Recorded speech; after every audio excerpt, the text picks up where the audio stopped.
সব মিলিয়ে গোটা পশ্চিমবাংলা একেবারে অস্ত্রের কি বলবো মানে অস্ত্রাগারে পরিণত হয়েছে, অস্ত্রের ওপর দাঁড়িয়ে আছে, ভয়ঙ্কর পরিস্থিতি, ভয়ঙ্কর। আচ্ছা, তাহলে মুখ্যমন্ত্রী জানেন তো কোথায় কোথায় বোমা বাঁধা, তারপরে সেগুলো ব্যবস্থা নেওয়া হয়নি কেন? আর যে লোকটি বোমা বাঁধে সে কী করে থাকে, বিধায়ক থাকে, তাকে অ্যারেস্ট করা হয়নি কেন? এর উত্তর খুঁজবে, উত্তর পাবে না। বেআইনি অস্ত্রের কারবার ততদিন চলবে এই শাসকরা যতদিন চাইবে, শাসক না চাইলে এই লেভেলে চলবে। স্যার আপনাকে মাধ্যমে স্বাগত। ধন্যবাদ। স্যার আমরা দেখতে পাচ্ছি একের পর এক জায়গা, মানে দক্ষিণ 24 পরগনার একের পর এক জায়গা থেকে যেভাবে অস্ত্র উদ্ধার হচ্ছে, আমরা দেখলাম আগে জীবনতলা, তারপর আমরা দেখতে পাচ্ছি স্যার কুলতলিতে, সেখানেও বেআইনি অস্ত্র উদ্ধার হচ্ছে। কীভাবে দেখছেন বিষয়টা আপনি? দুটো বিষয় রয়েছে, একটা হচ্ছে ল অ্যান্ড অর্ডার সংক্রান্ত, আর একটা হচ্ছে প্রশাসনিক বিষয়, দুটো একদম পারস্পরিক রিলেটেড। এটা হচ্ছে একটা রাজ্যে অস্ত্র এত যদি পাওয়া যায় তাহলে বুঝতে হবে যে প্রশাসন কোথাওটা ঢিলেঢালা হয়ে গেছে। এই অস্ত্র, বেআইনি অস্ত্র কারবার একসময় সিপিএমের বিরুদ্ধে প্রধান একটা আন্দোলনের অস্ত্র ছিল। যারা লড়াইটা করতো যে সিপিএম বেআইনি অস্ত্র জমা করে, গোটা পশ্চিম মেদিনীপুরে বা ঝাড়গ্রামের বিভিন্ন অঞ্চলে তারা কিন্তু অস্ত্র জমা করেছিল, পরে অনেক অস্ত্র উদ্ধার করেছিল। নতুন সরকার এসে তারা বলেছিল আমরা আর যাই হোক অন্তত এরকম অস্ত্রাগার বানাতে দেবো না, কিন্তু দেখা গেল পশ্চিমবাংলা তার চেয়ে বড় অস্ত্রাগারে পরিণত হয়েছে। এখানে ক্লাবে বোমা বিস্ফোরণ হয়, পার্টি অফিসে ছাদ উড়ে যায়, শাসক দলের পার্টি অফিসে নারায়ণগড়ে ঘটেছে, ক্লাবে মানে শাসক দলের মদপুষ্ট ক্লাবে বোমা বিস্ফোরণ একাধিকবার ঘটেছে, বীরভূমে বা আরও বহু জায়গায় বোমা ফেটে স্কুলের বাচ্চার হাত উড়ে গেছে, মারা গেছে মানুষ। এরকম ঘটনা একটা নয়, অজস্র ঘটে চলেছে। বিশেষত কার্তুজ কাণ্ডে যা ঘটে গেল তাতে বোঝা যাচ্ছে এর শিকড়টা অনেক গভীরে, এবং ক্রমেই কিছু মানুষ কিন্তু অস্ত্রের উপর নির্ভরশীল হয়ে পড়েছে। এর আগেও ছোটোখাটো যদি উদাহরণ দিতে শুরু করি তাহলে আমাকে টাইম দিতে হবে, আমি জোগাড় করবো, হয়তো সারাদিন লেগে যাবে খালি লিস্ট দিতে দিতে, সেটা দেওয়ার দরকার নেই।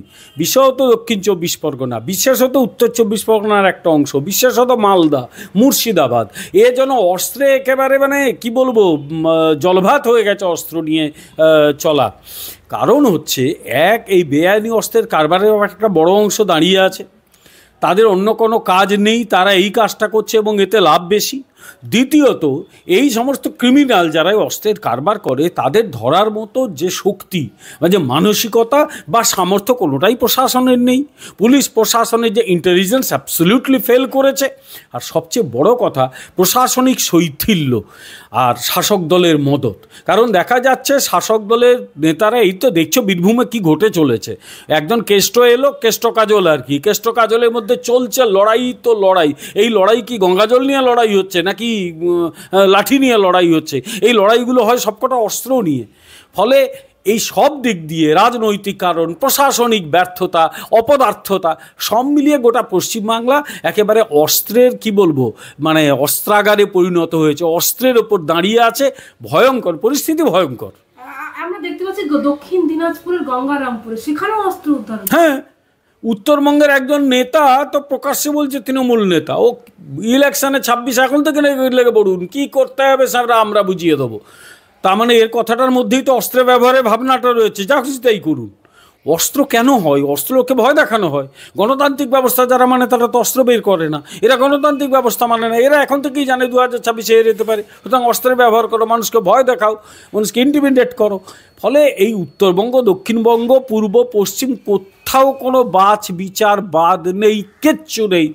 অস্ত্র এখন একটা কালচারে পরিণত করেছে। সে আমাদের মনে আছে খুব ছোট তখন, এই 70-71 একটা স্লোগান দিত, ছোড়া বোমা পিস্তলে যাচ্ছে দেশ রসাতলে। এখন তো মনে হচ্ছে সে স্লোগানটা আবার রিভাইভ করতে হবে।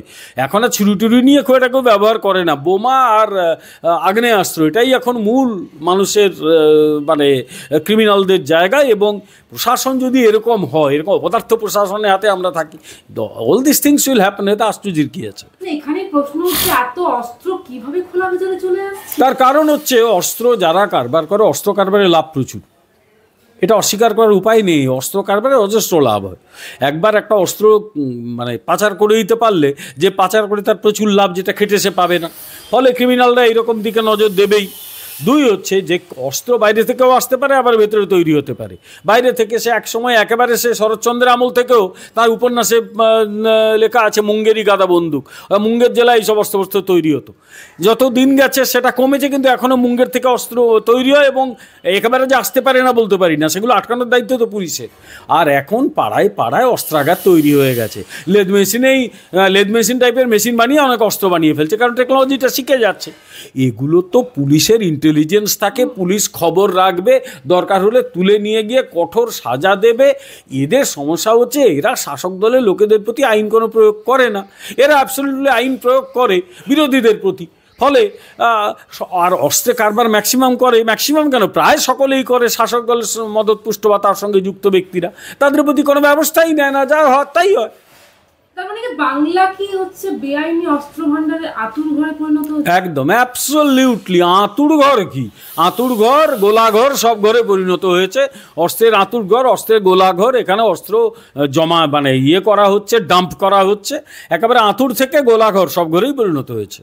আমরা দেখছি জীবনতলা কাণ্ডে যেখানে 190 রাউন্ড কার্তুজ উদ্ধার হয়েছিল, এই কাণ্ডে আমরা দেখতে পাচ্ছি বসিরহাট থেকে একজনকে গ্রেপ্তার করা হয়েছে, আবার ফারুক মল্লিক নামে একজন, আর তার কাছ থেকে আবার ডবল ব্যারেল বন্দুক উদ্ধার হয়েছে।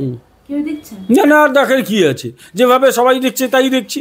কারণ এদের অনেকেই তো শাসক, তুমি খোঁজ নিয়ে দাও, শাসক দলে মদতপুষ্ট, নির্বাচনের সময় শাসক দলকে নিশ্চয়ই হেল্প করে, তা নাহলে এরা এরকম করার সুযোগ পায় কোথায়? ওই বসিরহাট অঞ্চলে বা জীবনতলা অঞ্চলে যা কাণ্ড কারখানাগুলো হচ্ছে, এই তো জীবনতলা একজনকে ধরা হয়েছে, সে নাকি শাসক দলের নেতা, তাকে বন্দুক পিস্তল সমেত ধরা হয়েছে। ফলে এই অস্ত্র কারবারটা এরাই করে। এদের জানে এরা যে যেদিন ওরা গণতান্ত্রিক প্রক্রিয়ার মধ্যে থাকবে, মানুষ সুযোগ পাবে, এদের একেবারে নিশ্চিহ্ন করে দেবে। ফলে বাঁচার একটাই উপায় অস্ত্র ব্যবহার করা। আচ্ছা, তোমাকে একটা কথা বলি, বেশি না, বছর 2-3 আগের কথা। দক্ষিণ 24 পরগনার একজন বিধায়ক, তিনি রাজ্যের মুখ্যমন্ত্রীর কাছে একটা আবদার করলেন, করতেই পারেন, একজন বিধায়ক মুখ্যমন্ত্রীকে বললেন যে এখানে একটা বাস স্টপ দিয়ে দেন। মুখ্যমন্ত্রীর উত্তরটা কী ছিল? তোরা তো বসে বসে বোমা বাঁধিস। হ্যাঁ, আচ্ছা, তাহলে মুখ্যমন্ত্রী জানেন তো কোথায় কোথায় বোমা বাঁধা? তারপরে সেগুলো ব্যবস্থা নেওয়া হয়নি কোনো। আর যে লোকটি বোমা বাঁধে সে কী করে থাকে, বিধায়ক থাকে, তাকে অ্যারেস্ট করা হয়নি কেন? এর উত্তর খুঁজবে, উত্তর পাবে না, কিছু করার নেই। বলে এই ব্যবস্থা যতদিন না এরা যায় সহ্য করতে হবে। এত সহজ অস্ত্র জলভাত, শাসক দলের কাছে জলভাত। আগে সিপিএমের কাছেও জলভাত ছিল অস্ত্র ব্যবহার করা। আমার মনে আছে 60-এর দশকে আমার জন্ম, কিন্তু মোটামুটি 70-এর দশক থেকে কথা মনে আছে, কংগ্রেস আমলেও অন্তত আমি গ্রামে না অস্ত্রের ব্যবহার দেখিনি। সিপিএম আমলেই প্রথম দেখলাম গ্রাম দখল হয়, বোম ফাটে, বন্দুক চালানো হয়, এগুলো সিপিএমের আমলে আমি প্রথম দেখেছি। আর এখন তো একেবারে ঘরে ঘরে ইউনিভার্সাল ব্যাপার স্যাপার চলছে, তো চলছেই, অস্ত্রের ব্যবহার চলছেই। এগুলো বন্ধ করতে গেলে যে কড়া ব্যবস্থা নেওয়ার দরকার ছিল, এই প্রশাসনের কাছ থেকে আশা করো এটা করবে। এসব অপদার্থের দল করবে না, তার কারণ হচ্ছে এরা এর ওপরেই নির্ভরশীল। আমি তোমাকে একটা উদাহরণ দিই, তুমি ইউটিউবে দেখে নেবে, গত কিছুদিন ধরে, বছর 2 ধরেই চলছে, গত 2-3 মাস ধরে ভীষণ হইচই হয়েছে বিহার নিয়ে। বিহারের লালু প্রসাদ যাদবের 2 শালাকে নিয়ে একসময় খুব হইচই হতো, সাধু যাদব আর সুভাষ যাদব না কি যেন, লালুর আমলে দাপিয়ে বেড়াতো রাবড়ির 2 ভাই। এখন নিজেদের মধ্যে গোলমাল হয়েছে। এবারে সাধু যাদব বলতে শুরু করেছে, যত এক্সটর্শন হতো, যত কিডন্যাপিং হতো, ধরে রেখে দেওয়া হতো, টাকা আদায় হতো, সবই নাকি লালু জানে। লালু নাকি ব্যবস্থা করে দিত কার কাছ থেকে কত টাকা নেওয়া হবে। আচ্ছা, শাসক দলের একজন নেতা, সেটা এখনও চলছে, কেউ তার বিরুদ্ধে লালুরা মামলা করেছে বলে আমি শুনিনি, তার নিজের শাসকই বলেছে। ফলে এখানে একটা বিষয় স্পষ্ট, বিহারে জঙ্গলরাজের পেছনে শাসকেরই তো মদত ছিল, তৎকালীন আরজেডি, তার নেতা, মুখ্যমন্ত্রী সব নাম জড়িয়ে গিয়েছিল। তো তাদের যদি না থাকে, শক্তপোক্ত ব্যবস্থা নেওয়ার ক্ষমতা না থাকে, এই ঘটনাই চলবে। তাই আমি পরিষ্কার বলছি যে বেআইনি অস্ত্রের কারবার ততদিন চলবে এই শাসকরা যতদিন চাইবে। শাসক না চাইলে এই লেভেলে চলবে না। হ্যাঁ, ছোটোখাটো হয়তো ধরা পড়লো, কেউ নিয়ে এসে বদমাইশি করে পুলিশ তুলে নিয়ে চলে গেলো, এগুলো সব জায়গায় হয়। আর এটা তো আর সত্যযুগ নয় যে একটা মানুষ কোনো দিন ক্রিমিনাল করবে না, ক্রাইম করবে না, ক্রিমিনাল হবে না, এরকম তো হয় না। কিন্তু এই যে একেবারে অস্ত্রাগারে পরিণত হওয়া, নির্বাচনে ব্যাপক অস্ত্রের ব্যবহার করা, এগুলো প্রশাসনের মদত ছাড়া হয় না। সুতরাং মানে অস্ত্র কেন থাকে? শাসক দল আর প্রশাসন চায় তাই থাকে। সামনে যে কোনো ভোটে, পাড়ার ক্লাবের ভোটেও এখানে অস্ত্র ব্যবহার হবে 2 দিন পরে, বা হতে শুরু করে দিয়েছে, অসুবিধা কী হয়েছে? হয় কালচার, পার্ট অফ কালচার।